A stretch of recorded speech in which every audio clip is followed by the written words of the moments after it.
What is up, my intergalactic friends? Welcome to Infinite Galaxy. In today's video, we're going to talk about the core module in Infinite Galaxy. So maybe you're a new player or you're an old player and you're figuring out, what do I really do with my core module and how can I get more of it? How can I really level up this core module in Infinite Galaxy?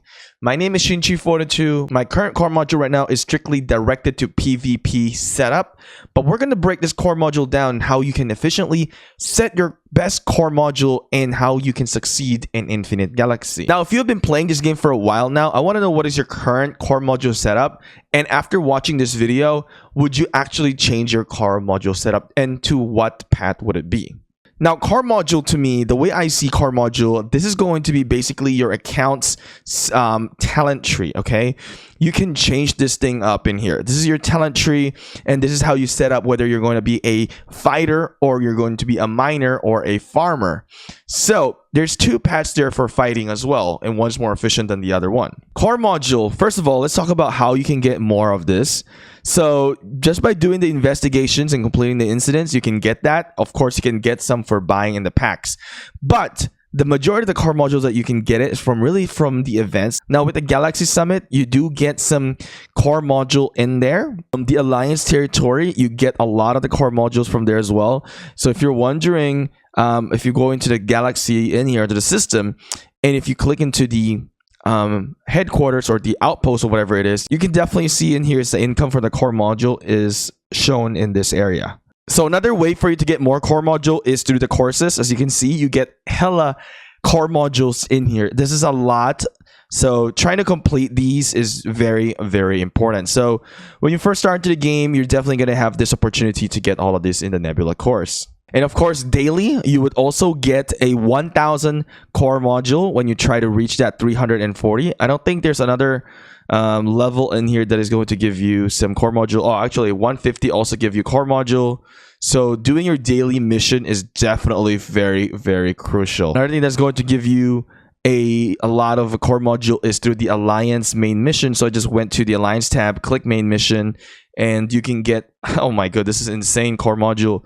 Just think about it. With all these ones in here, you get good amount of core module in here. So for us, we need to defeat 150k pirates in here to get the next core modules in here. 79k. That's huge. That is huge. Then we're gonna be into a chapter 8 pretty soon. So you get not just core module, you get resources and corium, and of course Alliance honor as well. There's many more ways to get core modules. So some of them are gonna be in the events. It really depends on which events it is. Like for example, for this Warpath event, you can also get some core module chips in here, which is huge amount of core module XP. So various ways to get core modules, definitely going to help you out. You want to increase your core module as high as you can, as fast as possible. All right, so let's talk about my setup in here with the core module. So currently, as you guys can see, I have mine set up for a weapon, and there's a reason for this, and there's a path for you to do this.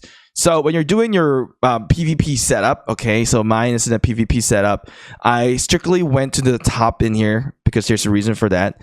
You get this warship attack, which is, I really want that attack. So when I'm doing events, you're stacking it with everybody, right? You're not really the one who's getting killed off right away, especially if you're in the higher tier ships and if you have better range. So that warship attack is definitely helping me out trying to gain points. Now, another thing in here, if you're going down into the lower in here, there's going to be HP. This is more for tanking. HP is not my priority because right now I'm just trying to do some of the events. And when we're doing stacking, in this type of game, when you're stacking, when everybody's like piling onto each other, if you're a stronger guy, you're not going to really depend on your HP right away. You're going to depend on that damage. So I'm going for the damage. But eventually, that's the end goal, is to get that HP, of course. So if you're starting out into the beginning, I want you guys to pay attention. There is one, core module in here. Core module, I'll say core module points that you can put. You get 1 for 10 navigation speed, which is absolutely insane. There's a few things as well. When you're going down in here, right into the bottom part of the weapon section, you also have warship build. So if you're trying to produce more warships, you need to go into this path going down, going below. You get it on the first one in here, warship build. Now this is going to be more navigate speed in here onto the top. So as you can see, another navigate speed, and then this, of course, is distributed between the frigates, destroyers, and cruisers. Now, initially, when I first started into the game, I was so hung up onto command. I was like, oh, the bigger my fleets are, the better it is, the stronger I am. But actually, it was 100% incorrect. So you might get baited in the beginning, because in the beginning, we also learned that, hey, you might want to work onto your flagship only, because when you do the campaign, you want to do the command for campaign. So if you're thinking about doing the campaign mode and trying to move further, it is not only dependent on command, it is dependent on command and as well as weapon. So with that being said, I would highly direct you to working onto the weapon. The weapon is going to help you defeat higher pirates. I'd say go to the top in here. So it's going to help you with defeating pirates, doing your relics, much higher points. It's going to help you with simulation centers and training base, defeating those. And another thing is that if you're focusing on command, you might have such big leadership, but if the warships does not have any buff, the utility of your warship is practically going to be weak, and they're going to be useless, and they're going to die quicker, and you're going to have more repair bills. So if you don't focus on the weapons first and you focus on the command, you're really going to suffer. And that's what happened to me. I suffered a lot, and I'm trying to teach you guys in here is that you want to focus onto your weapon than into your command. Don't make the same mistake that I did, and I completely regret what I've done.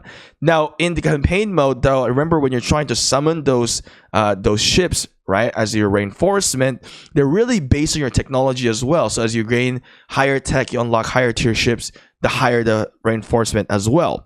That's based on what I noticed. Correct me if I'm wrong, but that's what I've noticed. But regardless of that, I've asked the developers also about this. It's like, hey, does the core module really affect in the campaign mode? They said yes, everything here is going to affect there. So based on my understanding is that the weapons in here, as you're buffing up your specific frigates, destroyers, or cruisers, is going to also related into the campaign mode as well. Now, granted, when I've asked this, I've already finished my campaign mode. I've already, gone through that. So I'm just telling you something in here that's based on my experience and based on what I've learned and based on what I've heard. These are the informations that I am passing on to you guys. So it's up for you guys to check it out as well, confirm what we're doing. But I can guarantee you're definitely going to succeed if you try to do all these things in here that we've just talked about. Now, what is my next path? So I'm going to finish my weapons, all right? My weapons is definitely going to be something that I'm going to finish up. And then I'm going to probably... I might start working into some of the leadership in here. Probably going to honestly, there's really not something that is really great. At first I was really hung up on flagship buff.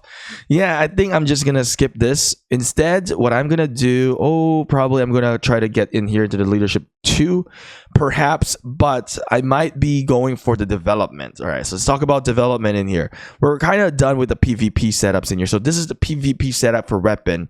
Go for weapon. And if you want to head up for more PvP, go for the command. Increase that leadership. But like I said, you need to be able to increase your buff for the warship before you increase your leadership. Because if there's no buff from the warship, they're going to be really weak and you're going to take a lot of repairs. Now, another thing that you can do that I've done before, and I made a video about this before, is set up into the development. So you can do a hybrid setup. So one thing that I want to show you in here, look at straight up in here. 1, 2, 3, 4, 5, 6, 7. Okay, 7 of that. I think that was about 40 points in here. Get this. All right. So if you're trying to do a hybrid setup, you must have this points. Okay, so this is going to be increased output of all resources in planet development. That is huge. 40% for one. But again, you kind of have to build up into it, right? So you kind of have to get this load boost, all resource gather speed, storage capacity, research speed. I mean, some of them are kind of not that really that important, but actually the energy recovery is really good because the energy recovery can grant you more resources if you want in the future, if you're trying to do the relics. But also the development. I'm such a huge planet development guy because if you actually start utilizing that planet development, you're really going to get a lot of resources. And I wish I knew this in the very beginning. I wish it was explained to me in the very beginning. I wish I learned about it, really. I lost so much resources by not utilizing my planet development, by not mining into the planet. It was a huge loss for me. As you can see, I'm getting about 600,000 titanium right now per hour, which is huge, right? So the more that I can increase that, the better it will be for my production of resources or my mining of resources. So core module in here, development is definitely going to be more for, you know, gathering resources, lowering the durations of time. But the one thing that I want to highlight is definitely trying to get into this, you know, this one in here where you're going to put 1 point and you get 40% all resource output bonus for the planets. And besides that is pretty much going to be a very different approach. If you're doing more like, let's say if you have a farm account and you want to get into the plasma development, you might want to go over here into the lower, I guess, lower right. You might want to go towards here. Now, if you're trying to go for nickel, then you might want to go onto the top. So let's say you have multiple farm accounts. One is producing nickel, then you go for this side. One is producing plasma, then you go onto the lower side in here. So core module, this is a very good twist that Infinite Galaxy have done. It made it a little bit more unique for every single player. But you can standardize this within your alliance, have them watch this video, have them understand that the weapon is definitely the one for PvP, and you want to get that maxed out. Really, honestly, you really do want to get it maxed out regardless of whatever you're doing here, because you want to get this extra buff. And this is going to be like entire types of ships, right? So this is going to be total warship, not specific to one, not specific to frigates, not specific to destroyers, not specific to cruisers.